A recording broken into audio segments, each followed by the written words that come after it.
Esta semana estamos en el capítulo 15, acabamos de leerlo, de los que estamos aquí y ojalá en casa también estaban siguiéndolo. Como dije, hay unos versículos al final, la separación de Bernabé y Pablo, que vamos a ver el jueves. Vamos a hablar un poquito sobre las diferencias entre la iglesia, de pensamiento, a veces decisiones y cómo se manejan esas cosas, pero también es importante todo ese pasaje. Quizás yo estaba un poco como dividido en qué enfocarme específicamente en ese pasaje, ¿no? Porque en ese pasaje entero estamos viendo unas diferencias de opinión, diferencias específicamente no tanto de vamos para allá o vamos para allá o de qué color vamos a pintar esta pared, sino diferencias teológicas, ¿no? Entonces, vemos un buen ejemplo de cómo se resuelven esas cosas, pero también vemos otro elemento al final.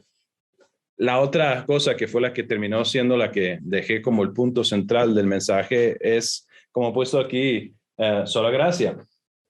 Ni más ni menos. ¿Y a qué me refiero cuando digo solo gracia o sola gracia? ¿Cuál es el pensamiento que está bajo ese? ¿Alguien quiere jugársela y decirme quizás por qué hablaríamos de solo gracia? Porque se trata de algo que solo Dios hace. Okay. Por su bondad. Algo que viene. Y cuando pensamos, ese término viene, la idea viene de 5 solas que se establecen durante el tiempo de la Reforma específicamente, en el cual hay un grupo de personas, muchos de los cuales son realmente parte de un sistema religioso grande, del cual durante el tiempo. Y eso es algo que ocurre, por cierto, no quiero apuntar dedos a un grupo de personas porque a veces cuando tomamos por sentado cosas que entendemos, vamos olvidándolas y vamos dejándolas de lado y se va erosionando lo que creemos, lo que firmemente donde estamos plantados. Y eso es lo que había ocurrido hace 500 años. Y en Europa empieza el proceso que hablamos de la Reforma, donde personas que son muy parte del sistema, el mismo del cual se ha separado quizás de la sana doctrina y ha empezado a enseñar otras cosas, ellos empiezan a ver que hay cosas que no se alinean con la Biblia, ¿no? Y cuando van estudiándolo, se dan cuenta de muchos detalles, ¿no? Son muchas cosas, ¿no? Sería muy complejo ver todo, pero cuando empiezan a destilar estas verdades, terminan con 5 puntos quizás que son como... estoy pensando summary. Sí, no, summary como un resumen, quizás que abarcan el concepto central y 5 cosas como que vienen a la superficie como muy centrales. Y eso le llamamos las 5 solas, que son sola escritura, la idea de que no hay otro libro que vale más que este. Más bien, fue el miércoles. Creo que estaba hablando Eric sobre que hay grupos que han escrito otros libros y son iguales o incluso mayores que la Biblia, ¿no? Entonces, eso no sería solo la escritura, sería escritura más X libros, más X tradición, más X revelación, ¿no? Entonces, nosotros decimos, no, ok, porque estamos de acuerdo con esas declaraciones de sola escritura. Aquí es donde encontramos la revelación de Dios. No hay algo que me va a guiar a la verdad de Dios o a teología o la doctrina fuera de esto. Esto va a ser mi guía para la verdad. Solo Cristo. Solo Cristo. ¿Por qué? Y vamos a ver ese pasaje hoy. Se refiere a eso, la gracia que viene solamente por Cristo, en que no hay otro que nos va a salvar. No es algo que es, hablamos también, creo la semana pasada, mencionamos el universalismo, la idea de que Jesús es una opción, ¿no? La Biblia, en la cual nos estamos basando, dice que hay un camino. Él mismo dijo que Él es el camino. ¿Qué más? Sola fide, solo la fe. No es fe más otra cosa. No es gracia más otra cosa. No es Cristo más otra cosa. Por ahí empieza esta idea de ni más ni menos. Es que no le podemos agregar. Solamente a través de la fe podemos ser salvos. Soli Deo gloria, o solo a Dios la gloria. Es que ya estoy, pero me acuerdo los mensajes. El domingo pasado, Eric puso una declaración de Juan Calvino que dice que el corazón humano es una fábrica ¿de qué? ¿Se acuerdan? De ídolos. ¿Por qué? Porque somos buenos para decir, ok, Ok, quizás en algún momento yo digo, no, Dios es lo máximo, Dios es lo más grande, Dios es el creador, Dios es el único que realmente merece adoración, pero de alguna manera encuentro una manera de bajarle a Él y subirme a mí, o subir otras cosas que le doy más valor. Pero solo la gloria realmente, finalmente, solo va a Dios. Y sabemos, la revelación que creemos nos muestra que en el fin, no importa si usted está de acuerdo o no en esta vida, usted va a saber. Todas las rodillas se van a hincar ante Cristo y van a decir que Él es Rey. Y la última, que es la que estamos viendo hoy, es solo gracia. Es que la salvación solo viene a través de la gracia. Y cuando hablamos de gracia, recordemos, hay ciertos términos que quiero asegurarnos que tenemos claros. Gracia, ¿qué es gracia? ¿Qué es otra palabra para gracia? Un regalo, ¿no? Y el regalo no es usted está empezando a trabajar y le van a empezar a ¿qué? Le va a caer ahí a la cuenta una plata, pero eso es un regalo. No, se trabajó por eso. Eso es la paga. La Biblia habla de la paga del pecado, pero la salvación es un regalo, es gracia. Cuando hablamos de gracia es eso, es el regalo inmerecido que recibimos de parte de nuestro Señor Jesucristo. Es un regalo. Y solamente a través de la gracia. ¿Y por qué digo ni más ni menos? Porque tenemos, no voy a hablar de tiene otra gente, no, tenemos la tendencia a querer agregar cosas, a encontrar cosas que decimos, esto, sí, Cristo, pero también esto o lo otro.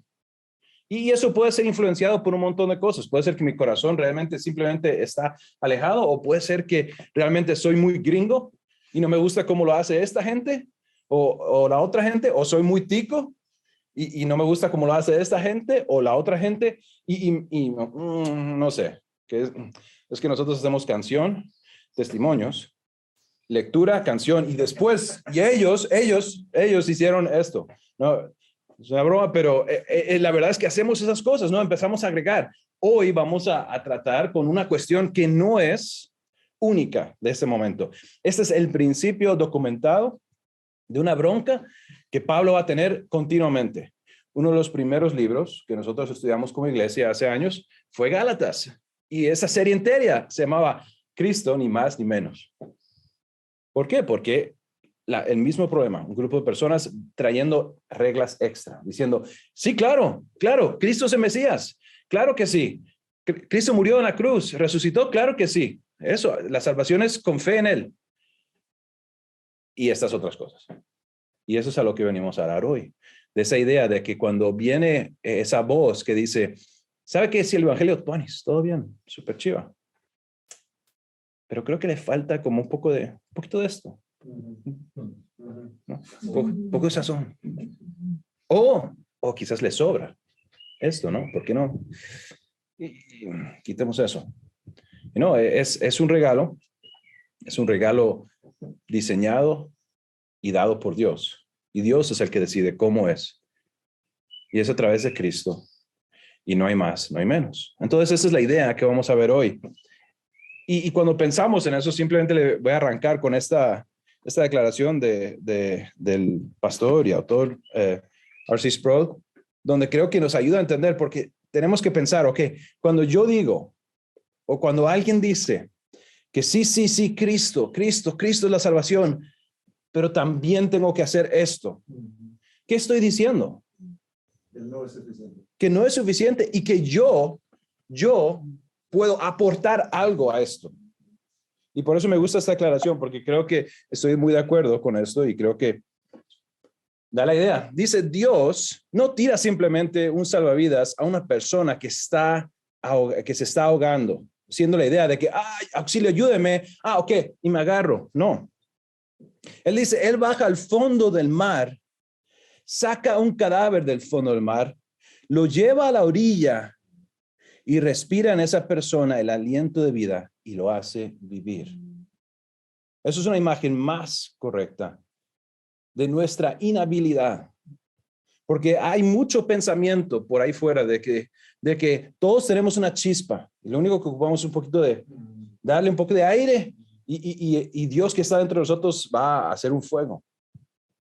Pero cuando leemos la Biblia, el Antiguo y Nuevo Testamento nos enseña que estamos muertos en nuestros pecados y necesitamos completamente de Dios. Yo no puedo, no siempre, no necesito una ayudita. Yo no necesito un salvavidas para que yo haga el resto del brete. No. Yo ocupo que hagan el brete por mí. O sea, yo necesito ser salvado. Eso nos trae al primer versículo. Aquí dice, y cuando Pablo y Bernabé estaban en Antioquía de Siria, recuerdan, bueno, está bien, tengo un mapa, pero lo vamos a ver después. Cuando Pablo y Bernabé estaban en Antioquía de Siria, llegaron unos hombres de Judea y comenzaron a enseñarles a los creyentes esta idea extra, a menos que se circunciden. Yo no creo que están diciendo que la salvación no es a través de Cristo. Yo creo que sí están de acuerdo con eso, se están predicando eso, pero a menos de que se circunciden, como existe la ley de Moisés, no podrán ser salvos. ¿Qué están diciendo? Están diciendo, hey, ustedes son gentiles al desigual de los judíos, que cuando eran bebés, los hombres recibieron esta marca de ser seguidores de Yahweh. Entonces ustedes necesitan someterse a esto para que sea válida la salvación, para que esta fe que tienen en Cristo sea suficiente. Entonces, Pablo y Bernabé no estaban de acuerdo con ellos y discutieron con vehemencia. Esto fue una discusión gruesa. Ellos los agarraron y dijeron, hey, pero si hay yo creo que esta discusión no fue como que les dijeron algo, dijeron, ok, es verdad, Tonis. No, un lado está diciendo, sí, tiene que circuncidarse, sí tiene que tener esta marca, sí tiene que. Y Pablo y Bernabé están diciendo, no es lo que está ocurriendo. Pero ¿qué pasa? Dice, finalmente la iglesia, viendo que tenemos ese gran problema, este desacuerdo, la iglesia decidió enviar a Pablo y a Bernabé a Jerusalén, junto con algunos creyentes del lugar, para que hablaran con los apóstoles y con los ancianos sobre esta cuestión. Entonces, tenemos una doctrina que está siendo enseñada sobre que necesitamos agregarle algo, que a la salvación por la fe y por la gracia no es suficiente.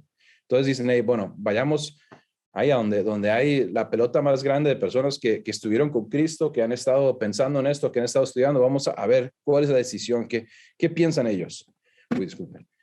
La iglesia envió a los delegados a Jerusalén, quienes de camino se detuvieron en Fenicia y Samaria para visitar a los creyentes. Les contaron, para alegría de todos, que los gentiles también se convertían.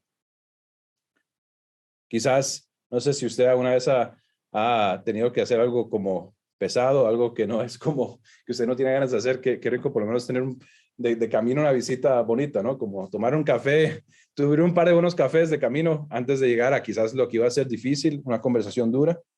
Hemos estado hablando sobre los viajes que estaban ocurriendo. Pablo y Bernabé acaban de venir de esa gira que hicieron por Chipre y luego por toda la zona del este, aquí arriba Turquía, pero ahora están de vuelta a Antioquía, ¿no? Y están bajando de camino a Jerusalén y están parando en Fenicia. Fenicia es una área, no es una ciudad, es una zona con varias ciudades. Y después Samaria también es una región y finalmente están llegando a Jerusalén. Entonces están de vuelta a Jerusalén y luego al final van a regresar por ese mismo camino de vuelta a Antioquía.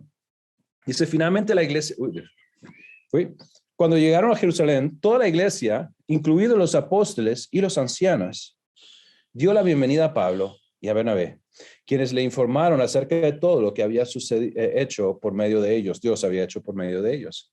Entonces arrancan con una discusión sobre cómo ha sido este viaje, ¿no? Y les informan, que creo que es muy importante, es muy pertinente, porque ellos han estado viendo con sus propios ojos cómo Dios está trabajando y va a ser parte del testimonio, va a ser parte de la conversación, de decir, ok, Dios, la gracia es suficiente.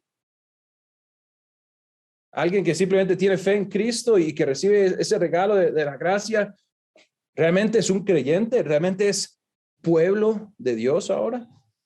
¿O necesitamos seguir la pauta que hemos estado haciendo durante cientos de años? Entonces les explican lo que ha estado ocurriendo, dan testimonio de lo que Dios ha estado haciendo. Pero después algunos creyentes que pertenecían a la secta de los fariseos se pusieron de pie e insistieron. Voy a hacer una nota aquí. Son creyentes, pero tradicionalmente son de una facción de los fariseos. Es vacilón, porque recuerden, los fariseos eran no la única bronca que tenía Jesús, pero la más continua, ¿no? Y he dicho, cuando estuvimos en Lucas, dije, yo creo que muchos de ellos realmente estaban en eso porque querían honrar a Dios y estaban más cerca, realmente. Ellos respetaban las escrituras más que otros grupos.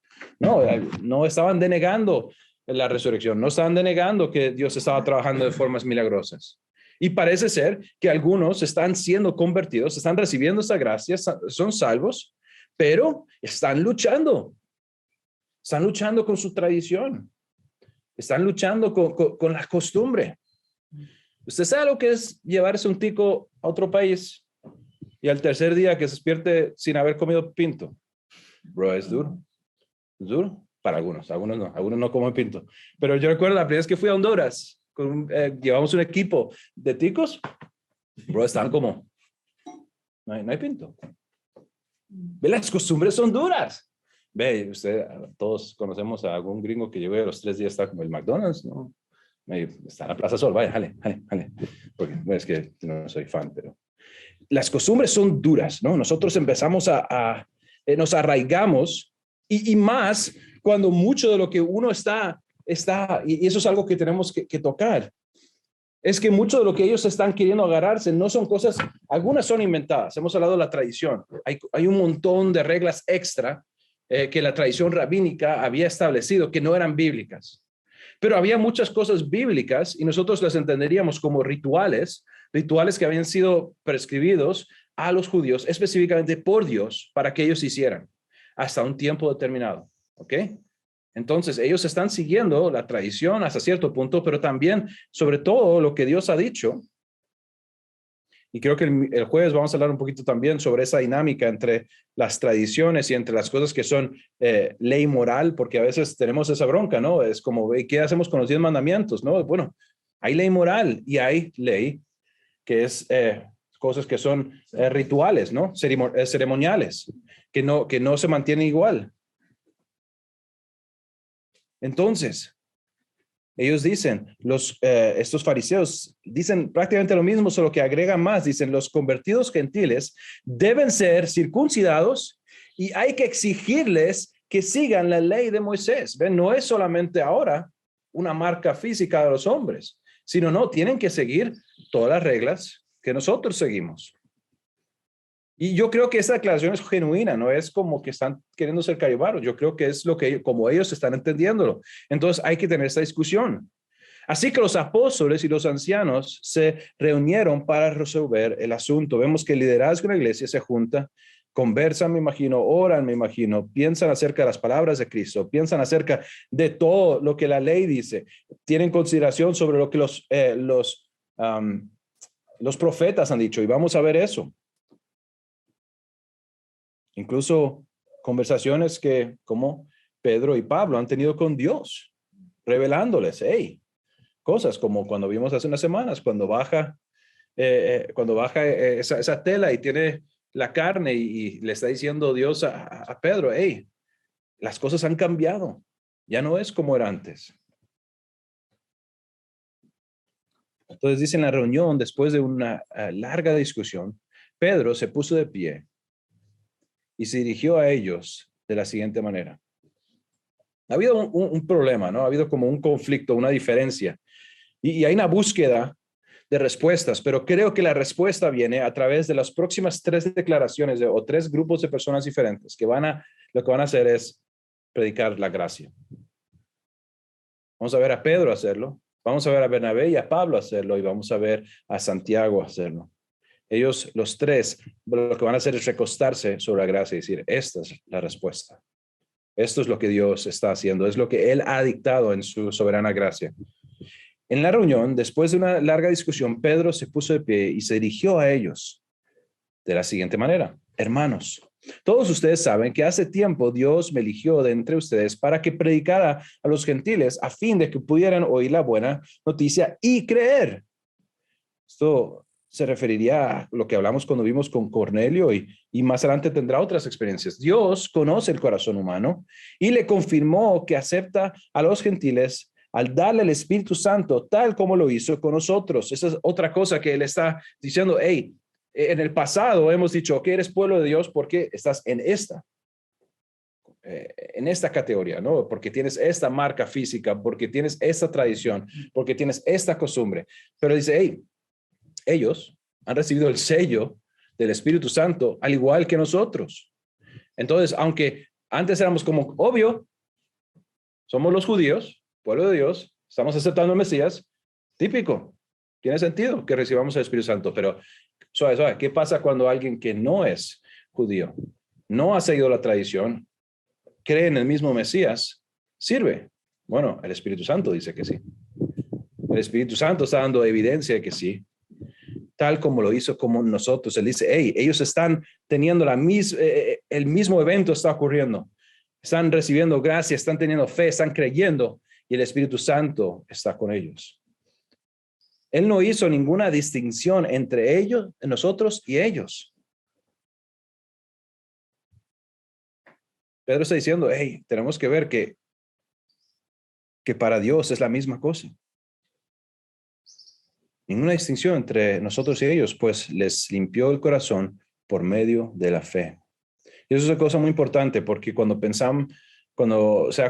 leemos el pensamiento y las cosas, como pensaba el judío sobre el gentil es sucio, ¿no? Está contaminado, no vive bien, no vive correctamente, no tiene las reglas correctas, no come de la manera correcta, pero le está diciendo, hey, les ha limpiado el corazón, que por cierto es lo que importa. No cómo anda el pelo, no la ropa que lleva, el corazón, y lo ha hecho por medio de la fe. Entonces, ¿por qué ahora desafían a Dios? Palabras fuertes. Hey, ¿por qué desafían a Dios al poner carga sobre los creyentes gentiles con un yugo que ni nosotros ni nuestros antepasados pudimos llevar? Y no sé por qué cuando leo eso sí pienso que quizás hay como un toque de como envidia, como decir, Jay, porque ellos pueden ser creyentes y no tienen que hacer todo lo que nosotros tenemos que hacer. O sea, nosotros tenemos que seguir esta ley. No sé. Dice, nosotros creemos que todos somos salvos de la misma manera. ¿Cómo? Por la gracia no merecida. Recuerden, ese regalo que no merecemos. Gracia no merecida que proviene del Señor Jesús. Pues Pedro claramente dice, hey, habla a los judíos diciendo, yo sé que esta es nuestra tradición, yo sé que eso es lo que hemos hecho durante siglos, yo sé que esto no es como esperábamos que fuera, pero ni nosotros lo hemos hecho bien. Más bien lo que la ley nos ha enseñado es que no podemos. Nos ha dado una imagen clara de que no podemos hacerlo y necesitamos a Cristo. Y Él no le está poniendo esto. Dice, todos escucharon en silencio. Yo me imagino un silencio palpable. Mientras Bernabé y Pablo les contaron de las señales milagrosas y maravillosas que Dios había hecho por medio de ellos entre los gentiles. Y podemos imaginarnos de lo que él podría hablar, de las historias, de las situaciones que habían ocurrido, de las salvaciones y las vidas cambiadas, marcadas por una transformación completa interna. Señales que apuntan a una vida transformada, a una persona que ya no es la misma persona. Evidenciando que Dios está salvando a estas personas sin respeto de su etnia, sin respeto de su tradición, sin respeto de sus costumbres, fuera de tener la fe, fuera de que sus vidas han sido cambiadas, fuera de que han tenido ese arrepentimiento, de que estaban en contra de Dios y estaban tirados hacia el pecado y ahora su corazón ha cambiado y ha sido llevado a Dios.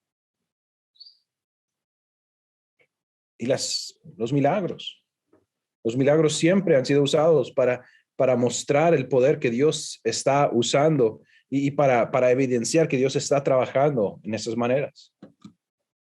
Cuando terminaron, Santiago se puso de pie. Ahora tenemos primero a Pedro, después Pablo y Bernabé están hablando y ahora Santiago, este sería Santiago que es el hermano de Jesús. Recuerden que el otro Santiago murió hace un par de capítulos por Herodes.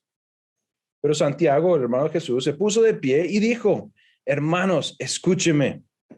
Pedro les ha contado de cuando Dios visitó por primera vez a los gentiles para tomar de entre ellos un pueblo para sí mismo. Esta declaración, este lenguaje, es muy importante para el pueblo de Israel. Porque hasta ese momento, ellos son el pueblo escogido. Dios visitó a Abraham, a Isaac, a Jacob, y les dio las promesas y fue formando de para sí un pueblo. Pero ese vaso se ha llenado y ha rebosado. Y Dios ahora está tomando personas de fuera. Y están en esa tensión de cómo es que la vida, cómo funciona la vida cuando hay creyentes que son judíos y tienen ciertas tradiciones y han seguido ciertos mandatos de Dios. Y ahora de repente Dios está invitando y está escogiendo y está salvando a personas que no son como nosotros, no piensan como nosotros, no tienen las tradiciones que nosotros tenemos, pero está diciendo que está haciendo un pueblo, una gente tan diversa. Bueno, yo creo que eso no ha cambiado como tanto, ¿no?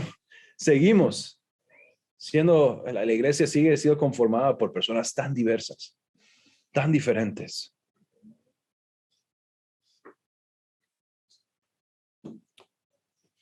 Visitó a los gentiles para tomar de entre ellos un pueblo para sí mismo. La conversión de los gentiles es precisamente lo que los profetas predijeron. Ellos están pensando no solo en lo que está pasando ahora, ellos están conectando y entendiendo que esto ya lo había dicho el Señor. Como está escrito, después yo volveré y restauraré la casa caída de David, reconstruiré sus ruinas y las restauraré, para que el resto de la humanidad busque al Señor. Eso no es algo insular, no es algo que es local solamente de Israel y unos cuantos pueblos que están colindando, no, para que el resto de la humanidad busque al Señor, incluidos los gentiles, no solamente judíos que están esparcidos, no, gentiles, todos los que han llamado, los que he llamado a ser míos, el Señor ha hablado. Aunque aquel que hizo que estas cosas se dieran a conocer desde hace mucho. Eso viene de Jeremías capítulo 12. Entonces él dice, mi opinión entonces, Santiago hablando, dice, mi opinión entonces es que no deberíamos ponerles obstáculos a los gentiles que se convierten a Dios. Él está haciendo una declaración clara diciendo, hey, y vea el lenguaje que está usando, ¿no? Porque creo que nosotros tenemos que a veces pensar de eso también, ¿no? Obstáculos. Y hay una diferencia entre decir las cosas claras y nosotros creemos en eso. No nos interesa quizás predicar un evangelio como parcial, fácil, que es como muy digerible, palpable, porque la verdad del evangelio, aunque son buenas noticias y es gozoso, también involucra malas noticias. Y no podemos evitar eso. Una cosa es ser honesto, una cosa es ser claro con la verdad. Otra cosa es crear impedimentos, ¿no? Poner estos obstáculos. Dice, no debemos ponerle obstáculos a los gentiles que se convierten a Dios. Y vea que interesantemente en la manera que está esa frase, no está diciendo ni siquiera obstáculos para que sean creyentes, sino que para que sean creyentes, o sea, para que hagan la vida de creyente, ya habiendo sido salvos, creando cosas que no son necesarias, que quizás les quitaran el enfoque de las cosas importantes, ¿no? Al contrario, deberíamos escribirles y decirles que se abstengan de comer alimentos ofrecidos a ídolos, de inmoralidad sexual, de comer carne de animales estrangulados y de consumir sangre. Lo siento, muchachos, si han estado comiendo morcilla y no habían puesto caso a estos versículos, están rompiendo la ley del Concilio de Jerusalén. Pues esas leyes de Moisés se han predicado todos los días de descanso en las sinagogas judías de cada ciudad durante muchas generaciones. Creo que vemos judías de cada ciudad. Él está yo creo, esto es como a donde yo caigo, porque esto es una declaración interesante, porque parecen reglas aleatorias hasta cierto punto. Bueno, inmoralidad sexual, eso es básico, eso ya estaba en el, entonces como, pero está entre ciertas cosas que creo que a lo que está apuntando es un proceso pagano de adoración, o sea, cómo adoraban antes y cosas que Dios no acepta. ¿Okay? No decir, tienen que ir a la esquina y orar así. No estamos diciendo que tienen que hacer eso. Que eso es como lo hacemos nosotros. Está bien. Pero hay una manera en la que ustedes se han criado donde hay sacrificios a ídolos, donde hay moralidad sexual que no estamos hablando y no es que esa no importa, sino esa es específica. Esta está atada a los rituales que están haciendo. Y esta manera de matar animales, por ejemplo, que no es la única manera. No es que todos los gentiles en Roma estrangulaban al animal, no, la mayoría también los degollaban, pero había ciertas prácticas conectadas a esta adoración. Y cuando pensamos en la idea de que están apuntando a una manera, ok, no les pedimos que vivan ceremonialmente como judíos, pero hay algunas ceremonias a las que están acostumbrados que ya no sirven. Ni la vamos a adoptar nosotros, ni ustedes deberían mantenerlas. Hay un cambio, ¿no? Pero creo que hay una clave, porque él dice también que esto se ha predicado en el día de descanso en las sinagogas judías de cada ciudad. Y eso es no solamente Jerusalén y Judea, sino eso es Ponto, Galacia, en todos lados hay judíos que están atados a esta verdad, saben que es correcto y están siendo hechos creyentes. Y también en esas ciudades hay gentiles que están viniendo a la fe. ¿Y qué es lo que necesitan poder hacer? Necesitan poder hacer lo que hicimos hace 2 semanas, creo. Sentarse a la mesa y comer juntos. Y esto es un impedimento. Necesitamos quizás, yo creo que está aplanando, está buscando un equilibrio en el cual podemos juntarnos de una manera que nunca lo hemos hecho antes. Sentarnos a la misma mesa, compartir, hacer vida juntos y tener una manera. Yo no voy a pedirles a ustedes que no me voy a ofender si traen chicharrón. Al rato lo pruebo y todo, rico. Pero respetemos esta raya aquí. No traiga morcilla. Entonces, creo que lo que está abogando aquí, y para mí, sí es eso.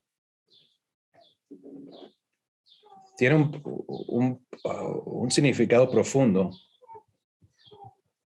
porque es un grupo de personas que han sido muy insulares, muy reservados, muy nosotros y nadie más.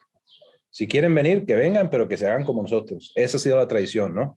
El que se quiere convertir a ser judío, ¿veis? Que venga, pero que adopte nuestra manera. Y de repente están diciendo, ok, Dios ha expandido su familia. Y Él espera de nosotros que estemos en compañerismo con personas que son diferentes que nosotros. Aquí hay algo que podemos hacer como para mejorar esa experiencia. Entonces los apóstoles y los ancianos, junto con toda la iglesia de Jerusalén, escogieron delegados y los enviaron a Antioquía de Siria con Pablo y Bernabé para que informaran acerca de esta decisión. Es una tradición buena y vemos eso en el Medio Oriente, es como una tradición porque vemos que de Antioquía mandaron a Pablo y Bernabé y algunos, y eso es como testigos para que todos puedan como conversar de la conversación, o sea, de lo que se habló, y luego al respecto están mandando no solo Pablo y Bernabé diciendo que esto es lo que dijeron, sino también están algunos delegados. Los delegados escogidos eran de los 2 de los líderes de la iglesia, Judas, también llamado Barsabás, y Silas, que recuerda ese nombre, Pablo se lo va a llevar en su segundo viaje misionero. La carta que llevaron decía lo siguiente: nosotros, los apóstoles y los ancianos, sus hermanos de Jerusalén. Importante palabras, ¿no? Sus hermanos. Estamos afirmando. Estamos en la familia juntos, ¿no? Sus hermanos de Jerusalén, escribimos esta carta a los creyentes gentiles de Antioquía. Ustedes son creyentes también. Y son gentiles, o sea, lo aceptamos. Somos familia, nosotros somos judíos, ustedes son gentiles, tienen diferentes costumbres, pero somos hermanos. De Antioquía, Siria y Cilicia, saludos. Tenemos entendido que unos hombres de aquí los han perturbado e inquietado con su enseñanza, pero nosotros no los enviamos. Les enviamos a Judas y a Silas para confirmar lo que hemos decidido con relación a la pregunta de ustedes. Pues nos pareció bien al Espíritu Santo y a nosotros no imponer sobre ustedes una carga mayor que estos pocos requisitos. Deben abstenerse de comer alimentos ofrecidos a ídolos, consumir sangre o la carne de animales estrangulados y de la inmoralidad sexual. Si hacen esto, harán bien. Adiós. ¿Cómo decía su traducción? Me gustó más. Creo que dice estén bien. La otra que recuerdo también dice... Chao. Sí, es como vivan en paz. Sí, vivan en paz. Me gustó más esa traducción, digo. Porque esta, sí, búsquelo. Porque... si se guardan de tales cosas, harán bien, pásenla bien. Pásenla bien. Es como, Tuanis, este es como, no sé, no es tico. Pura vida. Es como pura vida. Es como, adiós, se acabó, hasta aquí llegó, punto. No es como el telegrama, no, punto. Pero bueno, stop, no, eso decían, stop. Pero ahí les dan el plan, dicen, hey, eso es lo único que están buscando, pero para mí, ojalá podemos ver la imagen que se está formando acerca de la manera que Dios está salvando personas de diferentes lugares. Por la gracia, no por rituales, no por tradiciones, no por costumbres, no por obras, sino solamente por su poder. Pero los está conformando de diferentes lugares y esto crea diferencias, ¿no? Esto crea desacuerdos a veces, crea cosas que tenemos que lidiar con ellas y vamos a hablar más de eso el jueves. Entonces Judas y Silas, ambos profetas, hablaron largo y tendido con los creyentes para animarlos y fortalecerlos en su fe. Es bonito también a veces cuando tenemos a alguien que viene de otra iglesia hermana, yo disfruto eso. Disfruto cuando alguien viene y comparte con nosotros, tenemos conversaciones largas y tendidas. Me encanta sentarme con alguien a charlar, ¿no? Hablaron largo y tendido con los creyentes para animarlos y fortalecerlos en su fe. Eso es algo que ocurre también muy naturalmente entre hermanos porque tenemos ese mismo Espíritu Santo que nos unifica y lo sabemos. Se quedaron allí un tiempo y luego los creyentes los enviaron de regreso a la iglesia de Jerusalén con una bendición de paz. Ellos ya les dieron como ser más, no le dijeron adiós, le dieron una buena broma, pero quizás tenían que aprender un poco de tacto. Pablo y Bernabé se quedaron en Antioquía. Ellos y muchos otros enseñaban y predicaban la palabra del Señor en esa ciudad.